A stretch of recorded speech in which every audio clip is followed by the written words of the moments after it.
Ed here with the Digital Digest, and today I wanted to share a comparison between the Sony FX30 and the FX3. Now, these are two very similar yet different cameras. $17.99 for the APS-C 26 megapixel driven FX30, whereas we're a little under $4,000 for the full frame 12 megapixel FX3.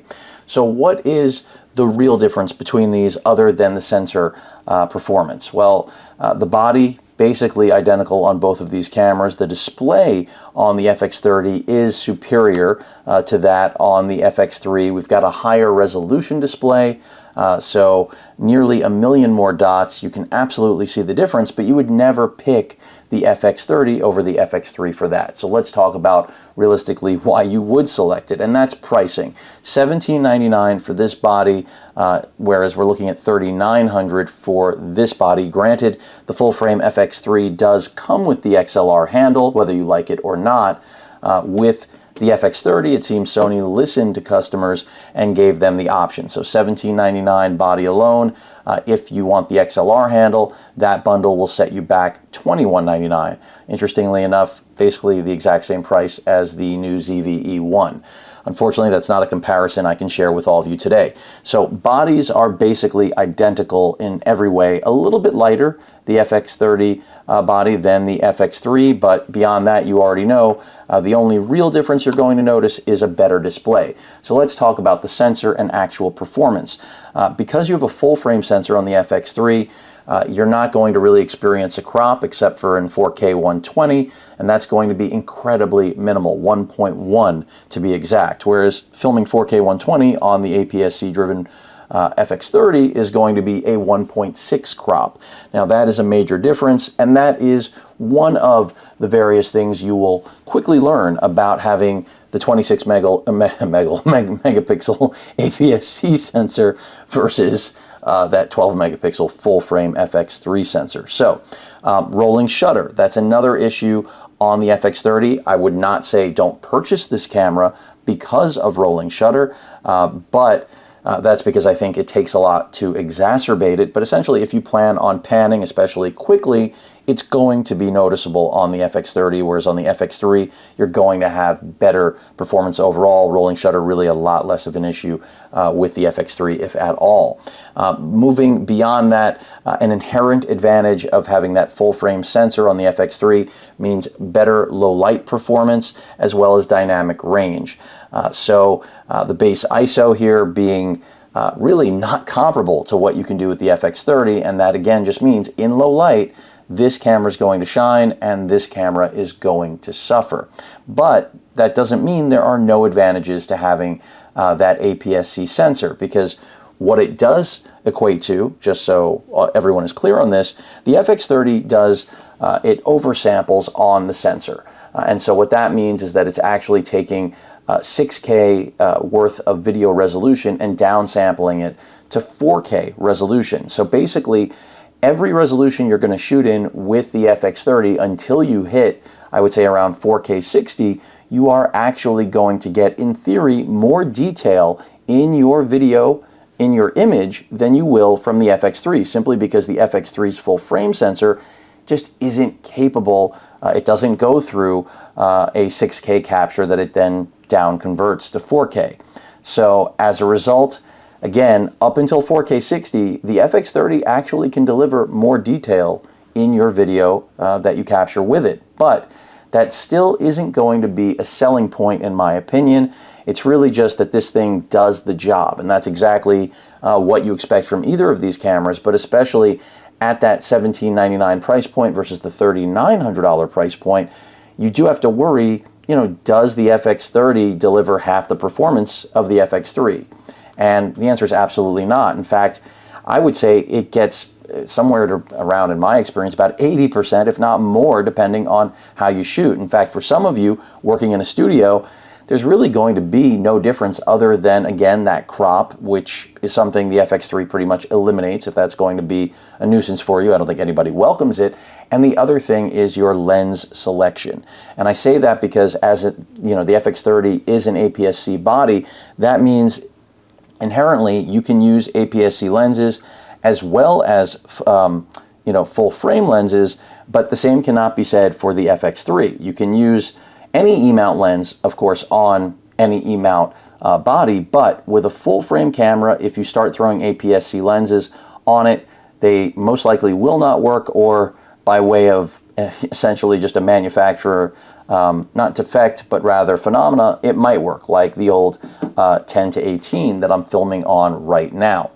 So that is one of those rare occurrences where an APS-C lens actually can shoot full frame without vignetting. But for the most part, any APS-C lens mounted on the FX3 is going to produce vignetting somewhere along the line, and you're going to be introducing a crop, of course, because you're using a Super 35 lens on a full frame body. Also keep in mind that when you shoot Super 35 on the FX3, you will no longer be able to shoot in 4K.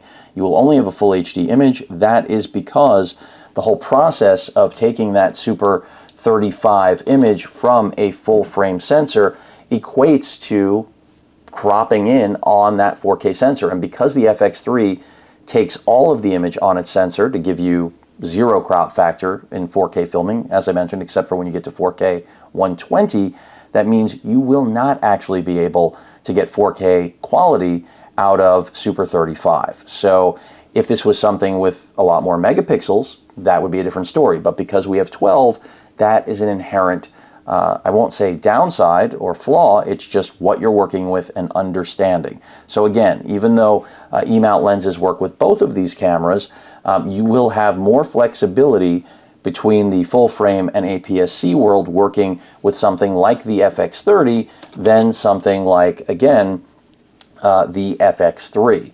But I don't see that as a drawback. These are both still excellent cameras, as I've been saying. So we've talked about rolling shutter. We've talked about, well, I haven't really touched on megapixels. I've talked about the actual bodies being essentially identical, and overall performance being nearly identical. It really comes down to, again, that rolling shutter, low light performance, and how much tolerance you have for cropping, and whether or not that's going to be helpful. For some of you, the crop mode of APS-C may be a blessing in disguise. I'm not one of those people, but that doesn't mean I don't value this camera less, because I do think that it is an amazing piece of hardware for the price, especially when compared to the FX3, because it literally has nearly every quality of the FX3 other than having that sensor, right? Which could be a game breaker, but I don't think it really is, because at $17.99,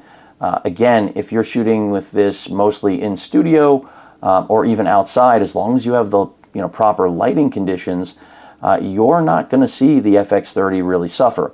Now, when it comes to still images, something a lot of people don't talk about with these two cameras, because after all, they're part of Sony's cinema line, you are going to see the FX3 shine there, and that's because it is just a better camera. Even though it only has 12 megapixels on that sensor, as opposed to the 26, which is actually a brand new sensor for the FX30. Kudos to Sony for that. They don't often do that these days anymore, especially for a camera that's not flagship. The actual readout and the fact that we're going to get full sensor coverage for still imaging, in my experience, plus much better nearly shoot-in-the-dark low-light performance from the FX3, that makes it the more desirable still camera. But I don't want to get too hung up on that. Also noteworthy, when you are shooting in still mode, both of these cameras have the exact same sensor coverage, the number of total autofocus points. Of course, that's not true in video. This camera has over 700 total, which is more than 100 more than the FX30. But in real-world use, you will be hard-pressed to see a true autofocus difference between these two. Again, reiterating just how good the FX30 is for $17.99, again, roughly half the price of its bigger and older sibling.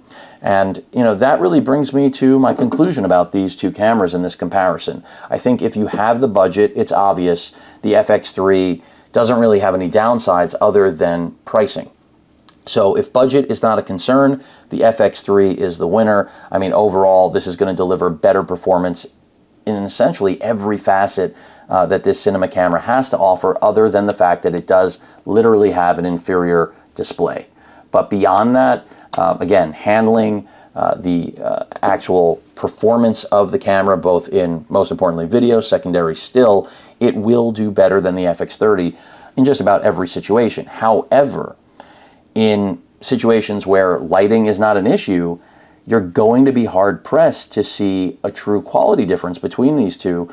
But you know, in some instances, you may even see a little bit more detail from the FX30, as I mentioned, because of that 6K downsampling, something we don't have in the FX3. And as I mentioned, you can make the argument that the FX30 is a little more flexible with a lens lineup because it truly can work with both APS-C and full frame. Remember, to also the FX30's advantage, APS-C glass generally far more affordable than full frame. So I would say if you already own an arsenal of full frame glass, that's another reason to stick with the FX30, even though it will easily function, or rather with the 3 I meant, even though it will easily function with the FX30, you will be getting into that dance of the crop factor, which again isn't a dance everyone wants to do.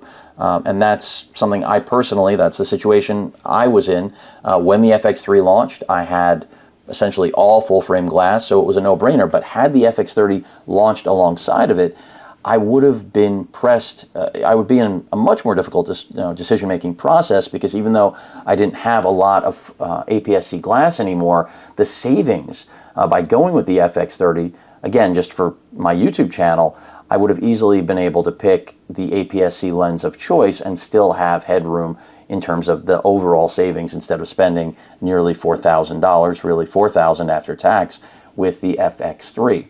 So budget matters, performance matters, but ultimately the good news here is you can't go wrong with either of these as long as you understand that in low light, the FX30 simply physically cannot do what the FX3 can. But otherwise, it's a complete beast. I mean, yes, it's APS-C, but over the years, anyone who is really into video knows that APS-C has always been more than enough, Super 35, a clear standard, so you're not missing out on anything.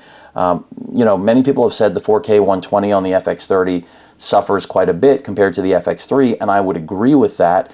So if you are, you know, you have your heart set on shooting 4K 120, the FX3 will be the better camera. Again, it's just one of those things where when you push these things, these two pieces of hardware to, you know, the highest degree, the FX3 will outperform the 30.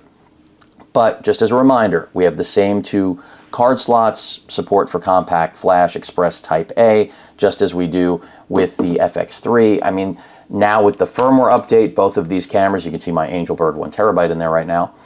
Both of these cameras, you know, got so many new features, just making them even better. The DCI 4K, the D-Squeeze for anamorphic, just a lot of things, lens focus, the breathing compensation rather. These are all things that enhanced both of these cameras a lot. The FX30, clearly a younger body in the lineup, but in my mind, for anyone who doesn't own, is not taking the leap to something like an FX6 or higher, the FX3 is your A cam, the FX30 is an incredibly logical B cam. But again, it really depends on what you're doing. For my purposes, this really could have been my A camera. Would I run out and sell my FX3 to, you know, essentially put money in my pocket, and I don't want to call it a downgrade, but it is, to move to the FX30? I wouldn't do it. Again, if I had the ability to do the decision all over again and both of these were in front of me, I probably would have gone with the FX30, simply because I'm not shooting anything in low light. It's all studio work. I'm controlling my lighting conditions. So I don't really have an issue with, of course, the lack of low light performance compared to the FX3. And then the rolling shutter issue is totally irrelevant. And if anything, what I've mentioned here about getting that extra resolution from the image, that is a benefit, in my opinion, with the FX30 that, you know, most people really aren't talking about enough.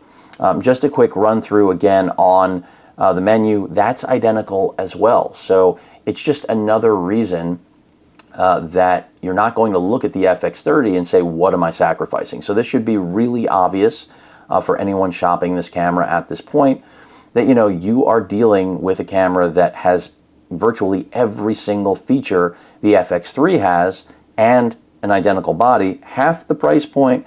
But again, you simply have the limitations of not having that full frame sensor, its performance, and so on. So I think a lot of people have made this comparison complicated one way or another, and I think it is really simple at the end of the day. As I stated earlier, if you have the budget and that's not a constraint, the FX3 is the winner, no question about it. But they're so close in performance that people can make the argument that they don't need the performance difference from the FX3, and I respect that because I know how good this camera is. Now, as I mentioned earlier, the real comparison would be to something like the new ZV-E1, which in terms of pricing is right there with the FX30, but even though I haven't gotten that in for review yet, I would be hard-pressed to recommend that camera over this, simply because, again, if you need this for, actual professional use, paid assignment, then having the active cooling on board of this camera is an absolute must, just as it is with the FX3, which is why I went with the FX3 over the A7S III. It's not that the A7S III is notorious for overheating or the new ZV-E1. It's just a matter of I don't want to ever have to wonder if it might overheat. So active cooling is an absolute must for me. If you're doing stuff that is not your job, then I see no reason to be worried about active cooling. But if this is how you make your living, active cooling is a must. You can't control environmental weather, so control what you can. So again, in closing, both of these are excellent. You cannot go wrong with either one. I am still happy with my choice of the FX3. If I could roll back time, I probably would have gone with the FX30 because now, especially, there are so many affordable full frame and APS-C options that will work nicely with the FX30 that it's not just budgetary or conscious in terms of budget body side, but even on the glass side as well. Again, if you have an arsenal of full frame glass, you probably will save money spending more on the FX3, as crazy as that sounds. But when it comes to overall performance, again, they are so close. So I hope this video helped. Again, for me, the pricing difference is probably going to be the biggest difference for the majority of you, and ultimately could be responsible for making the decision, right? I mean, that may be enough because, as I stated at the top of the video, even though this camera is nearly twice the price of this camera, the performance difference is nowhere near that gap. It could be 10% or 20%. It really depends on your use case. For some of you, like me being in the studio, it's going to be really tough to justify the FX3 over the 30. But I'm interested in what all of you think. Again, I think both are amazing, and I give Sony a lot of credit for creating a camera that many could say would cannibalize the FX3, but it's clear again that it doesn't, as a B cam, cannibalize anything. And if I need a B cam down the road, you better believe this is the one I am going to be purchasing. Maybe if pricing gets a little bit softer. Let's see this get to $1,500 and I'll start licking my lips. But that rounds things out. Really nothing to dislike about this. I didn't mention, by the way, of course, this will do 240 in HD, just like the FX3. That is another area where the FX3 is going to just look better than the 30. And these are those nuanced, I would say, opportunities where things are sharper on the FX3. Just as I've mentioned, the 30 will be sharper under 4K 60. Now, since I only shoot pretty much 4K 60 and up, that's not useful to me. But anyone who's shooting 4K 24, 4K 30, I think that's incredibly valuable to be aware of. But that rounds things out. And of course, don't forget, if you don't need this, you don't have to get it. I use mine on the FX3 here for every video I shoot. It's convenient, it makes sense. But more of you, from what I've seen, subscribers and just in the communities I belong to, really prefer not to have the handle. And it's unfortunate Sony never gave the FX3 option sans handle. Maybe down the road, maybe the next generation. But either way, again, both are amazing cameras. Both, I think, are well worth their asking price. And the fact that you get so much in this body that generally would have warranted twice the price, this to me is maybe one of the easiest cameras I've ever had to review and recommend here on the channel. And I say have to recommend because I feel like if you don't go with something like this and you have the budget, you are actually making a mistake. And I'll leave it there. But any questions or comments, please feel free to post them. Hit that like button. And as usual, please feel free to subscribe and please stay safe. Later.